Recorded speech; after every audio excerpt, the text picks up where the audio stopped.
A 700-meter fall into the abyss. That's the price for saving a single second on a safety line. Phurba Onggel Sherpa was one of the elites of mountaineering, but on a winter ascent of Makalu, he fell into a deadly expert's trap. While his brother was still trying to grapple with the loss, their client, an Iranian named Abolfazl Gozali, took a fatal step into the whiteout, defying a strict order to wait. How could the mountain that gave them a moment of pure triumph then claim them in the very next breath, turning them into eternal guardians of its icy slopes?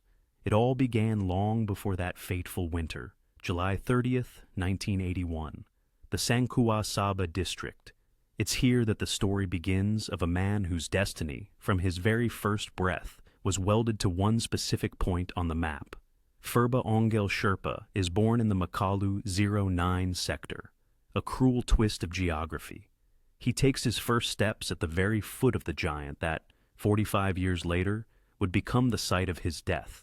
He literally grows up in the shadow of this mountain, but a shadow looms over Phurba, one far larger than any rock face, the shadow of his own brother, Sanu Sherpa. Remember that name.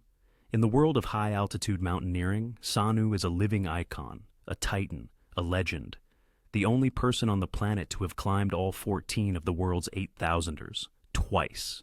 Imagine what it's like to grow up and work alongside that kind of absolute greatness. It sets the tone for Phurba's entire life. He accepts the rules of the game and chooses the role of the perfect number 2. While Sanu is out there chasing records, Phurba becomes his most reliable support. He understands that in the death zone, you don't need a rival. You need a partner, someone who has your back. Phurba refuses to be just another strong porter. He turns mountaineering into a high-level profession. He hits the books. He masters English and Hindi so he can speak fluently with clients from all over the world. He earns an official mountain guide license, backing up his skills with credentials, not just words.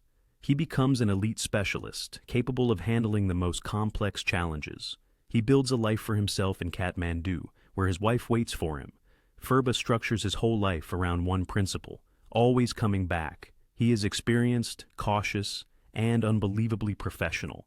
By January of 2026, he is at the absolute peak of his game, ready to watch his brothers back on an expedition that's meant to be their shared triumph. But this bulletproof status doesn't just appear out of nowhere. To understand why Phurba was the one trusted with this insane winter marathon, we have to rewind the tape to the moment it all began. The calendar reads spring 2009. Phurba takes a step that will forever set him apart from thousands of other porters.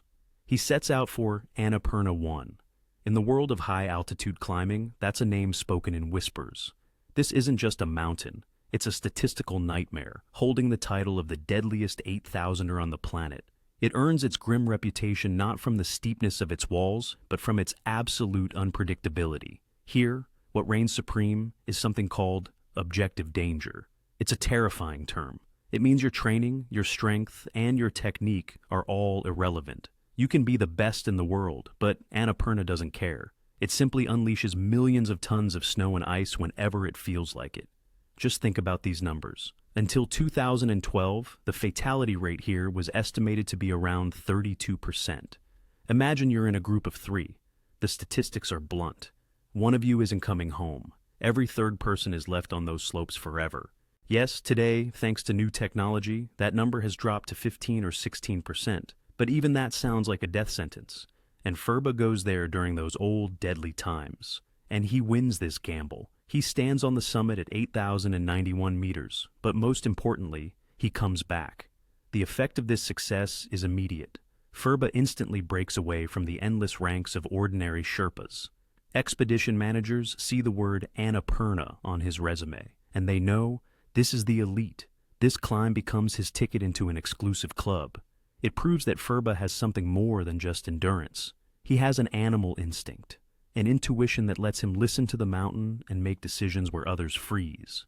He proves he can operate in chaos while keeping a clear head. It's Annapurna that transforms him from just a guy with a backpack into the master who, years later, would be trusted with lives on a winter ascent of Makalu. The summer of 2012 takes us to a completely different setting. We leave the humid valleys of Nepal and find ourselves in the harsh, rocky world of Pakistan. Phurba Onggel Sherpa arrives in the Karakoram mountain range. Here, the air is drier, the rock is sharper, and the rules are dictated by her, K2, Chogori, the savage mountain. If Annapurna was a test of luck, K2 is an uncompromising exam of technical skill. The 2012 season turns out to be especially brutal. The weather in the Karakoram changes not by the hour, but by the minute, pinning climbers down in their tents for weeks at a time. Many expeditions pack up and go home, never even getting a shot at the summit. But Phurba stays. He looks at this perfect gigantic triangle, standing at 8,611 meters, and prepares for a job that is fundamentally different from anything on Everest. On Everest, for all its height, there are long stretches where you can just walk, putting one foot in front of the other. On K2, you climb. It's a relentless vertical marathon. Here, a climber becomes a gymnast dressed in a down-filled spacesuit. Phurba works on terrain where you have to hang by the front points of your crampons and the tips of your ice axes for hours. The angle of the slope is so steep that any object that's dropped plummets all the way to the base without ever touching the face.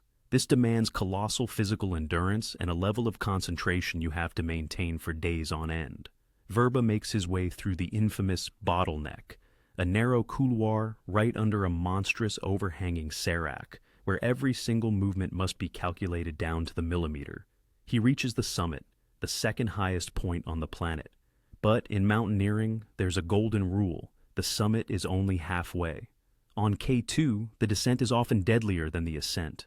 Exhausted muscles give out, focus wavers, and the steep slopes don't forgive even a moment's lapse. Phurba descends. He does it cleanly, methodically, and safely. The moment he takes off his crampons back at base camp, his professional status is transformed for good. He proves to the industry that he can operate not just on his home giants in the Himalayas. He becomes a universal soldier of the high-altitude world. Success on K2 in a tough season confirms it. This man possesses the technical arsenal to tackle any challenge in any mountain range on Earth. Now, he's elite not just by Nepalese standards, but by global ones. After the triumph on K2 and the technical hell of Pakistan, the rhythm of Phurba's life changes. Adrenaline-fueled assaults give way to marathon-like endurance. He returns to Nepal and becomes a key figure at the company Makalu Adventure. Now, the mountains are not just a personal challenge, but a major part of his job. An era begins that could be called the Everest Decade. For the average person, climbing to the top of the world is a once-in-a-lifetime event, a miracle to tell your grandchildren about. For Phurba, it becomes an annual work schedule. He becomes the king of the high-altitude routine. Just wrap your head around this statistic. 12 times, he stands on the highest point on the planet. 12 times, he passes through the death zone, where the human body slowly shuts down with every passing minute. The geography of his ascents shows his absolute professionalism. 11 times, he tackles the mountain via the classic southern route from Nepal, passing through the treacherous Khumbu icefall. And once, he approaches from the north, from the Tibetan side, where the winds blow with enough force to toss a person into the void like a feather. He studies this mountain from both sides, memorizing every rock, every contour of the terrain, every potential trap. From the outside, it might seem easy for a Sherpa. Tourists see a smiling guide and assume the altitude doesn't affect him. That is a dangerous illusion. Every single one of these ascents demands a colossal expenditure of energy. Phurba is carrying the weight of responsibility for his clients, along with oxygen tanks and heavy gear, forging a path where others struggle to take a single step. For years, he operates like a well-oiled machine, turning a heroic feat into a reliable service. Later, after the tragedy, confusion arises around his name. News headlines explode with talk of 19 ascents. Journalists, chasing a sensational story, inflate the numbers, mixing up data, or confusing him with others who share his name. But the reality, recorded in meticulous expedition logs, speaks of 12 successful summits. And believe me, that number carries far more weight than any fabrication. To cheat death 12 times and come home is a mark of the highest class, one that needs no artificial embellishment. The final act in this marathon series plays out very recently. In the spring of 2024, Phurba makes his last ascent of Everest and returns safely. By this point, He knows absolutely everything there is to know about high-altitude climbing. He's in perfect physical condition, his body better adapted to hypoxia than any Olympic athlete. It's this colossal wealth of experience and endurance that makes him the perfect candidate for the next, most ambitious step, a winter expedition, which holds a completely different set of challenges in store for him. But behind the facade of these Everest marathons lies another facet of his talent, one that few people know about. Phurba Onggel shatters the common stereotype of Sherpas as people who are simply blessed with phenomenal health. He proves that for him, mountaineering isn't just about endurance, but a high form of engineering, the art of working with terrain. His resume starts to include routes that would leave a novice breathless. Take a look at his work on the Lhotse South Face. In the climbing world, that phrase sounds like a death knell for the faint of heart. It's one of the steepest and most complex faces in the Himalayas, a vertical kilometer of ice and rock where just walking is simply not an option. This is where you have to climb, searching for holds, working the ropes on sheer vertical faces, with miles of empty space beneath your feet. And Phurba is in his element here, his technique on par with the world's elite. He's as comfortable on a vertical wall as most of us are on a city street. His technical mastery was confirmed by very recent events. In the autumn of 2023 and the spring of 2024, just before that fateful winter, he summited Amadablam. This 6,812-meter peak is often called the Matterhorn of the Himalayas. It's beautiful, but incredibly demanding. This isn't just a monotonous slog through the snow. This is true mixed climbing, a constant switch between rock faces and slick water ice. Phurba passed this technical test twice in 6 months, proving that his skills with ice tools and ropes were in perfect condition. And this was experience he was eager to share. The map of his career was expanding into the Indian Himalayas. He didn't go there as a hired hand, but as an expert and a mentor. On the peaks of Nunkun and Gupt Parbat, he served as an instructor. Just imagine that level of trust. Foreign companies were hiring him to teach their people how to survive and move in the mountains. This is the highest form of professional recognition. He taught them how to read the terrain, build anchors, and make critical decisions. All of this paints a portrait of a man prepared for anything. By January of 2026, Phurba Onggel Sherpa wasn't just some hardy high-altitude porter, capable of carrying heavy loads at 8,000 meters. He was a complete mountain professional, a technically gifted athlete who knew how to handle himself on vertical ice and how to belay on the most complex sections. It was this fusion of experience, technique, and teaching talent that made him a key figure in the upcoming battle for a winter Makalu.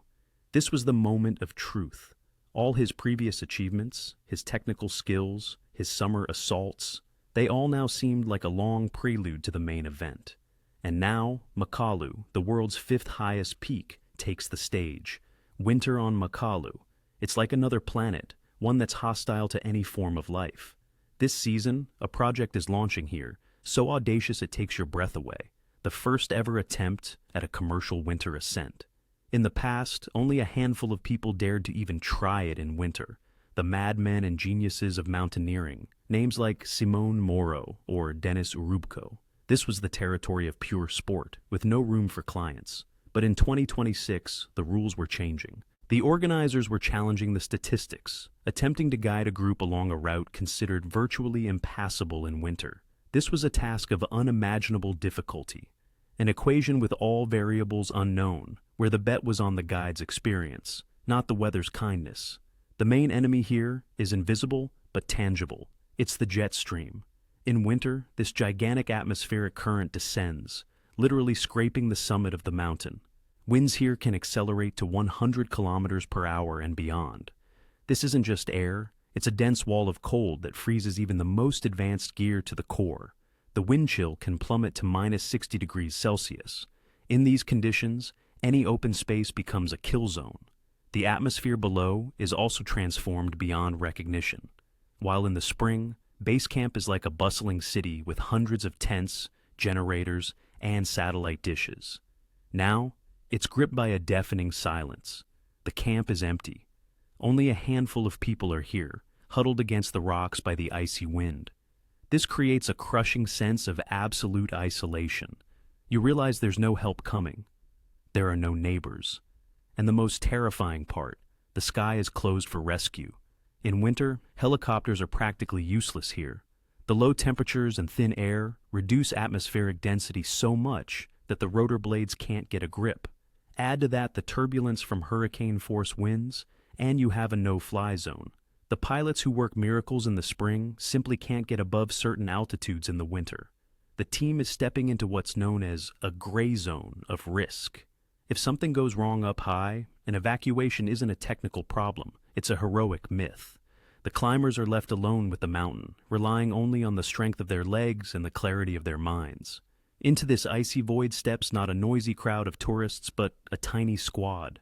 The bet is on mobility and speed, not numbers. Leading the charge is Sanu Sherpa himself. And let's be clear, he's not just an expedition leader, he's a living legend of mountaineering, a man whose name opens any door in Kathmandu. But even legends need support, and that support is Phurba. He takes the position of lead guide. There's a unique chemistry at work here. They're not just colleagues, they're brothers. They understand each other without words, with a single glance or a hand gesture and a thick mitten. Sanu is responsible for strategy. Phurba handles tactics and movement on the route. But this protective perimeter isn't held by just two brothers. The team includes a third professional, Lakpa Rinji Sherpa. He serves as a high-altitude guide, completing the expedition's power triangle. If Sanu is the brains of the operation and Phurba is its heart, then Lakpa is the muscle, ready to carry a load or break trail where others would falter. His presence turns the family duo into a full-fledged tactical unit. It seems like a more reliable team simply doesn't exist. And the clients here are a match for the guides. These aren't novices who bought a tour for a selfie. The key figure is Abolfazl Gozali from Iran. He's 42 years old, and he's obsessed with this mountain. He has a personal score to settle with Makalu. A year earlier, he had already tried to summit in winter, but the wind broke his assault at 7,800 meters. He was forced to retreat, and this unfinished business had kept him up at night for a whole year. Now he was back, with the experience of Lhotse and Manaslu under his belt, to settle the score. His motivation is off the charts, and that's a powerful but dangerous fuel. There's one other member in the group, an Indian climber, Piali Basak. She starts the ascent with everyone, but at 7,250 meters in Camp 3, something happens that saves her life. She feels her body giving out. At this altitude, illness develops in an instant. And here, Piali shows a wisdom that men often lack. She swallows her ambition and turns back. She goes down, leaving the men to deal with the mountain. This decision removes her from the list of victors, but it preserves her future. The remaining group tightens into a fist. Now their tactics change radically. They abandon the idea of a heavy siege on the mountain. There's no time to fix miles of ropes, no resources to set up a chain of supply camps. They choose a style bordering on alpine, fast up, fast down. It's a bold plan. They plan to thread the needle of a narrow weather window, using the guide's experience as their only shield against the storm. Phurba, Sanu, and Lakpa are taking on a colossal responsibility, leading their client into a zone where any delay means the end. Camp 4, the 7,400-meter mark. It's here, on the edge of the stratosphere, that the abstract tactical plan becomes a terrifying reality. The group stands before the final push.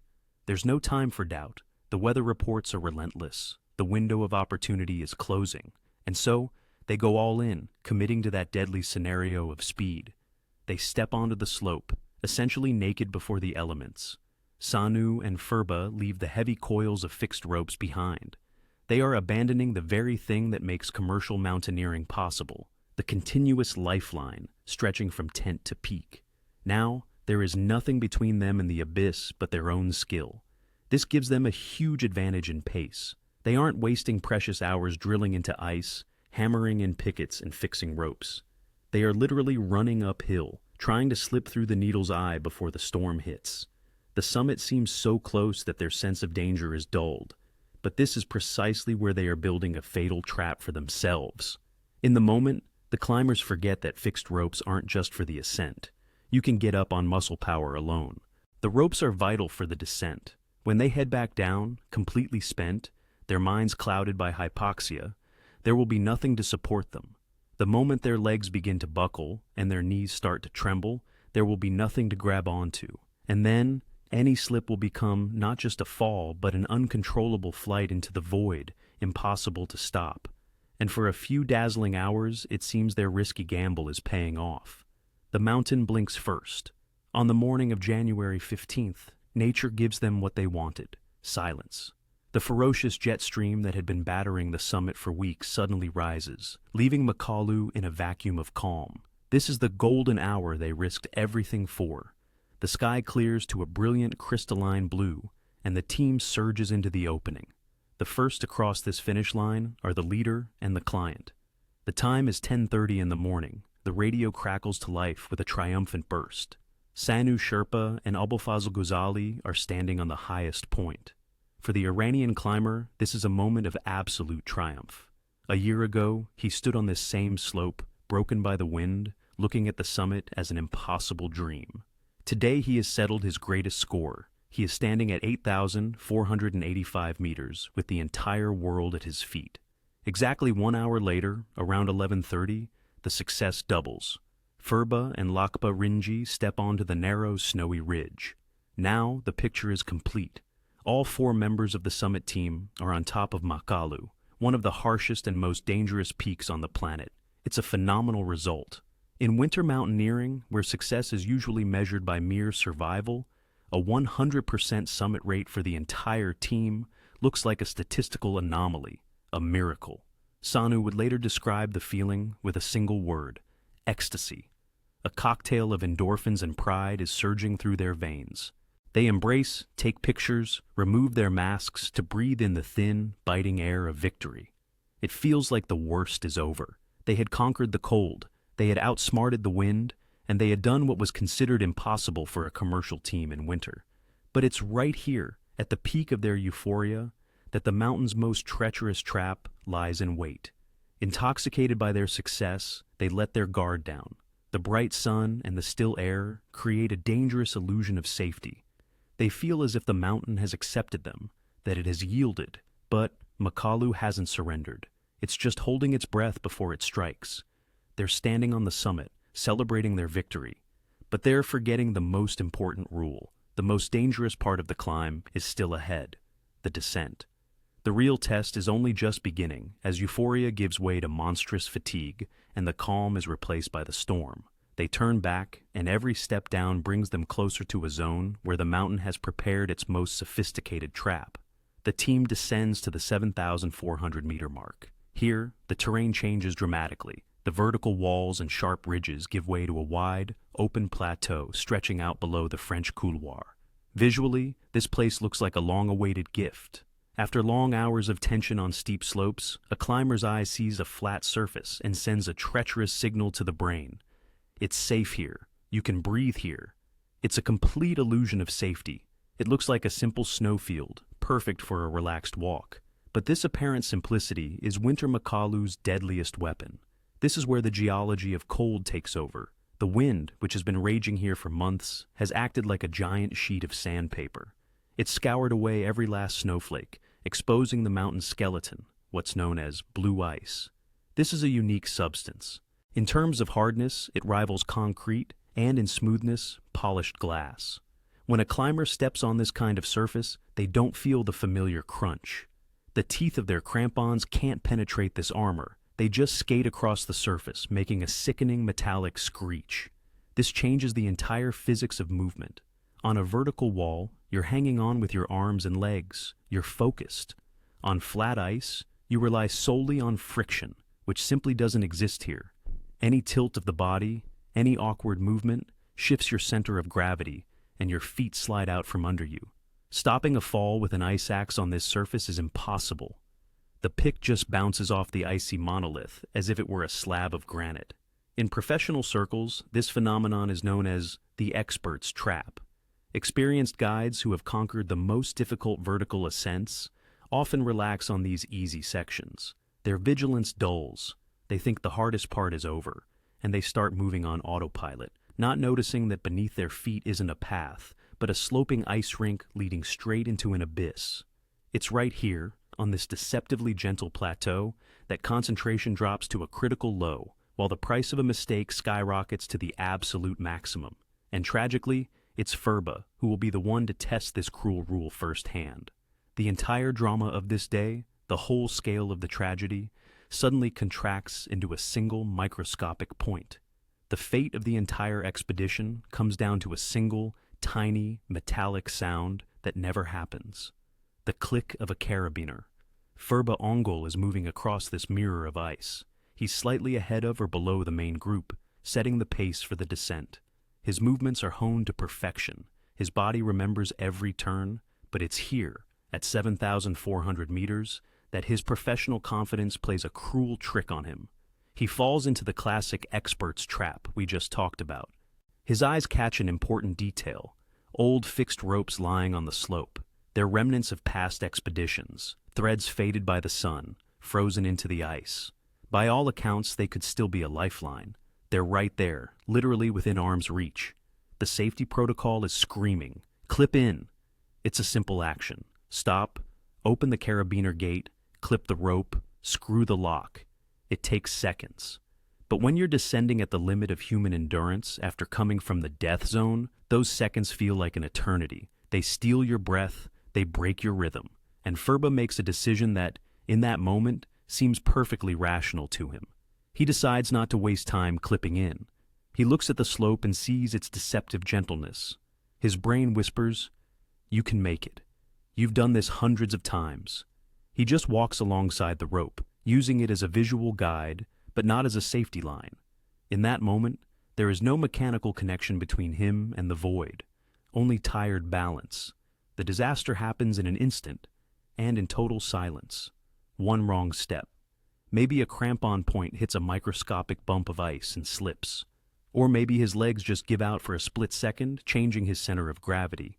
On soft snow, he would have just fallen on his side, cursed, and gotten up. But here, the blue ice forgives nothing. The fall turns into an uncontrollable acceleration. Phurba tries to self-arrest. It's a reflex hardwired into his brain over decades. He slams his ice axe into the slope, trying to brake. But the ice is harder than steel. The pick doesn't bite into the surface. It just chips off ice crystals and bounces away, finding no purchase. His speed builds exponentially. He flies past the very rope he decided not to clip into to save time. Gravity delivers the final verdict. His body plummets off the edge of the plateau. It's not just a fall, it's a flight into nothingness. Phurba falls for about 700 vertical meters. To put that in perspective, that's like 2 Eiffel Towers stacked on top of each other.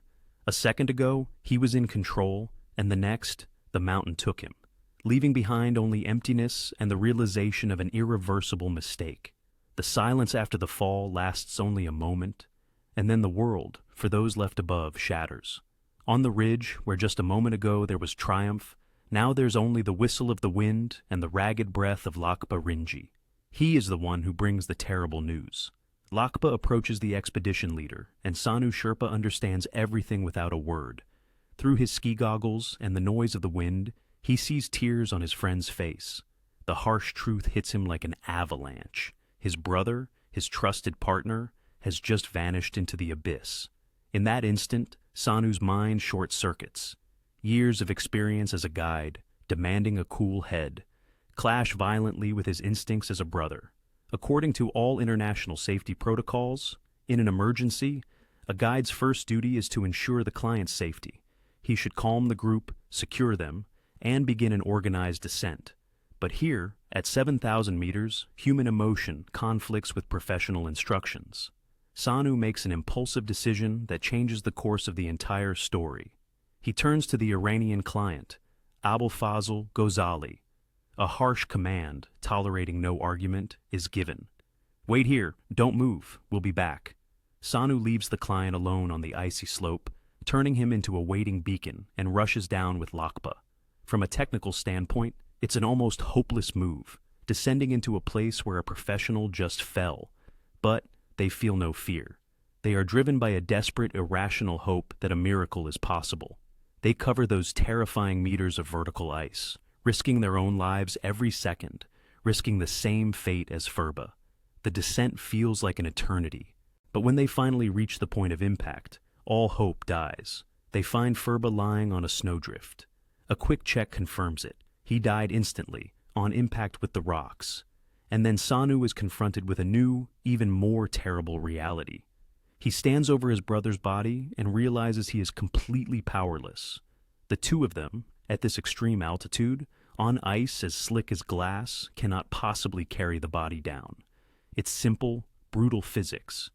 Any attempt to transport him now would only lead to the mountain claiming 2 more lives.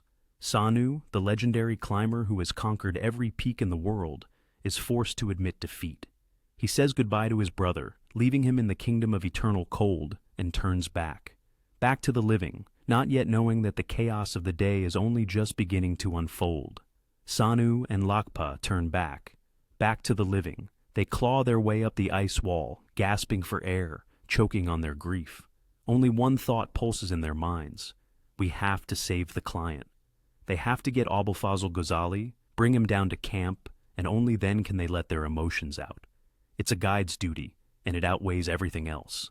The climb back up from his brother's body takes precious time, but they conquer those meters on sheer willpower. They finally make it back to the trail, approach the spot where they left the man, and they freeze. The spot is empty. Where the Iranian climbers should be sitting, waiting for help, there is no one. Only the wind blowing snow across the bare ice. At that moment, the disaster escalates to a new, surreal level. Sanu realizes something irreversible has happened. Gozali disobeyed a direct, firm order from his leader. Why did he do it? At 8,000 meters, logic works differently. Perhaps waiting in the piercing wind became unbearable.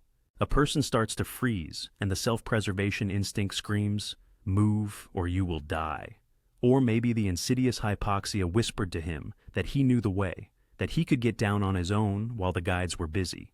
He makes a decision that seems like a salvation, but in reality, it's a step into the void. The situation is made worse by the weather, which chooses this exact moment to deliver its final blow. The mountain is suddenly enveloped in what climbers call a whiteout. It's a terrifying phenomenon. The world loses its definition. Sky and ground merge into a single, milky haze. The horizon disappears. In these conditions, a person becomes completely disoriented. You take a step, and you don't know if you're putting your foot on solid ground or stepping into an abyss. Your sense of balance fails. Up and down become interchangeable. And it is into this white hell that the lone client has walked. Without a guide, without a rope, without any visible landmarks. His tracks are wiped away by the wind in seconds.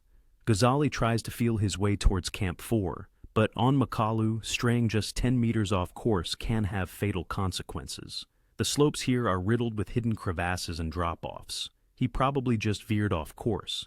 In the whiteout conditions, he most likely slipped on that same glassy ice, or maybe strayed into one of the mountain's unforgiving couloirs.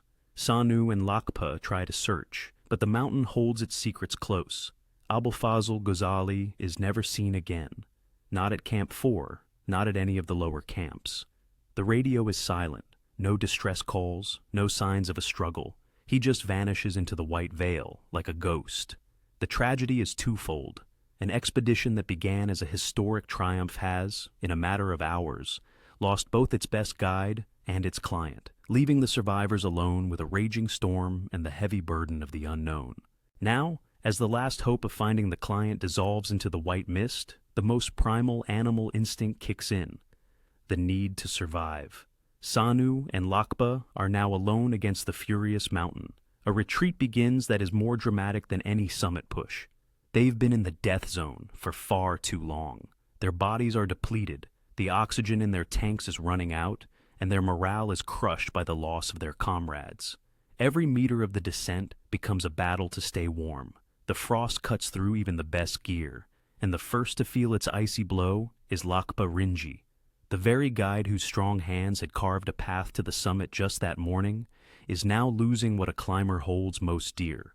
The cold seeps through his gloves, freezing the joints of his fingers. First, it's just a tingling, then a deceptive feeling of warmth, and then the terrifying loss of sensation. Lakpa knows what's happening, but there's nothing he can do. He keeps working the ropes, clipping and unclipping carabiners, essentially sacrificing his own health for the sake of the descent. The price he pays for this day will be monstrous. Later, doctors will deliver a grim verdict. severe frostbite. Lakpa will lose 8 of his fingers. For a professional guide, this is a career death sentence, but in that moment, he's paying that price simply for the right to stay alive. The expedition leader, Sanu Sherpa, doesn't escape unscathed either. He seriously injures his leg. Every step is a jolt of sharp pain, but he forces himself to move, his limbs working like a mechanical robot. But the physical pain is nothing compared to the weight crushing him from within. Just imagine this man's state of mind. He left base camp a legend, the captain of an invincible team. Now, he's returning as the commander of a broken unit. He left his own brother, Phurba, up there in an icy tomb. He lost a client he had promised to bring home. It's a double blow that can break even the strongest of men. The descent becomes an endless torture of shame and grief. The wind whips their faces as if to remind them of what happened. When they finally reach the sanctuary of the lower camp's tents, it doesn't feel like a rescue. It feels like a collapse. Sanu falls to his knees, morally shattered. The emotional armor that guides wear for years has crumbled to dust. The great climber, the man who conquered all the 8,000ers, sits in a tent and realizes this mountain has taken more from him than he could have ever imagined. The victory at the summit, just hours ago, now seems like a cruel twist of fate against the backdrop of the emptiness they have brought back down. But even in this state of complete physical and moral exhaustion, the story isn't over. Base camp refuses to accept defeat. The radios crackle with commands, and a last-ditch effort is set in motion. Expedition operators call for a general mobilization. They assemble a strike team of the toughest, most experienced Sherpas on the mountain, ready to defy the hurricane for their comrades. And here, a scene worthy of a Greek tragedy unfolds. Sanu Sherpa, a man with an injured leg, barely able to stand, flatly refuses to stay in the warmth. He demands to be included in the search party.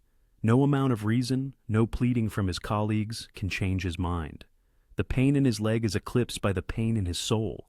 He puts his crampons back on, tightens his harness, and steps out into the night to find his brother and his client, or to stay there with them. It's an act of absolute self-sacrifice, his spirit dragging his exhausted body upward, against gravity and against all common sense. The group begins its ascent. They move slowly, pushing through the growing roar of the wind. But the mountain has already closed its doors. The golden window of good weather that allowed them to summit has slammed shut with a deafening crash. When the rescuers reach Camp 4, they hit an invisible but impenetrable wall. Makalu is showing its true winter face. The wind, which had been dormant just yesterday, is now howling with lethal force. Gusts knock grown men off their feet, pinning them against the icy rock. The thermometers read -30 degrees Celsius. But that's a deceptive number. With the wind chill factor, it feels like -50. The rescuers know there's no going further. Above Camp 4 is a death zone where a living hell is now raging. To continue would be to turn a tragedy with 2 deaths into a catastrophe with 10. The team leader looks at the wall of wind roaring ahead and makes the hardest decision of his life. He gives the order to retreat. Nature puts a final, definitive end to the operation. They are forced to turn back and begin their descent, leaving Phurba and the Iranian climber to the eternal ice, acknowledging that this time the elements were stronger than human courage. While an ice hurricane rages on the slopes of Makalu, a storm of a very different kind is brewing in the warm offices of Kathmandu. It's a quiet, paper storm, but no less destructive. As the initial shock subsides, the bills for the rescue attempt land on the manager's desks. And that's when a fact comes to light that sends the organizers into a state of shock. It turns out that the Iranian client, Abolfazl Gozali, had gone into the death zone financially naked.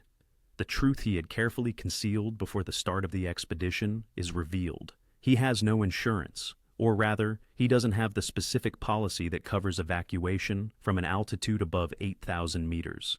In modern commercial mountaineering, this is a taboo.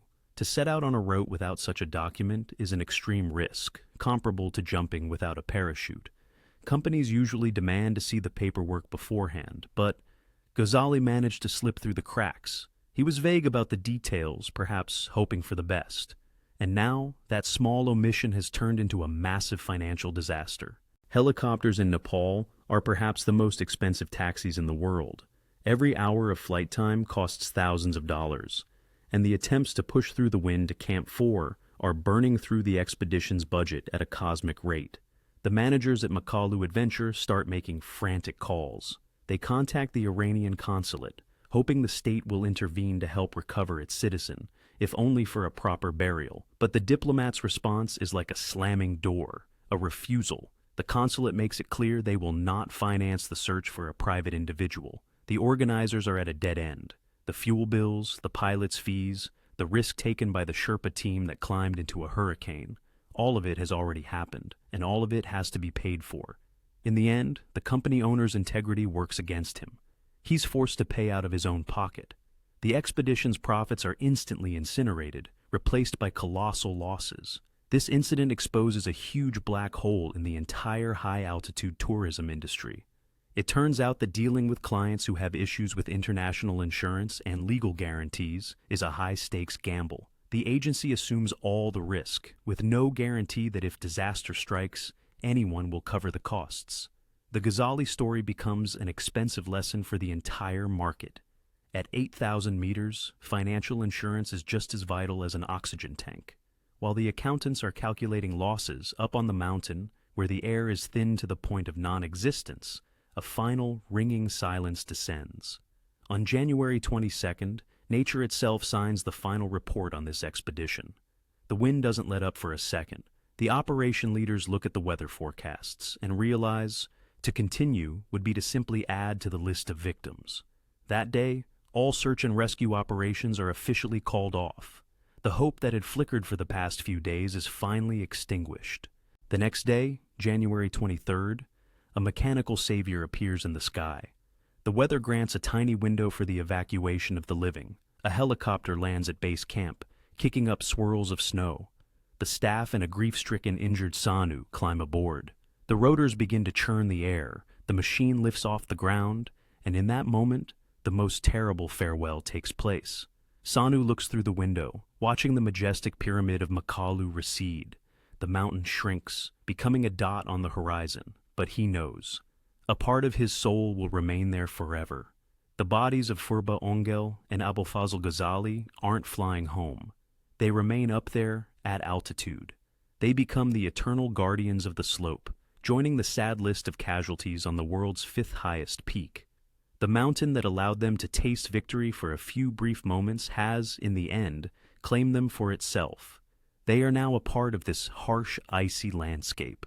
This story was a heavy blow to the entire mountaineering community. It's a reminder that even the highest level of skill is no guarantee against the abyss. Phurba Onggel died a warrior, at the absolute peak of his physical form, as one of the best guides of his generation. He had achieved the impossible, summiting an 8,000er in winter. But his fate shows just how thin the line is between triumph and eternity in the winter Himalayas. Sometimes a lifetime of experience can be cut short by a single second of silence, by the click of a carabiner that was never heard.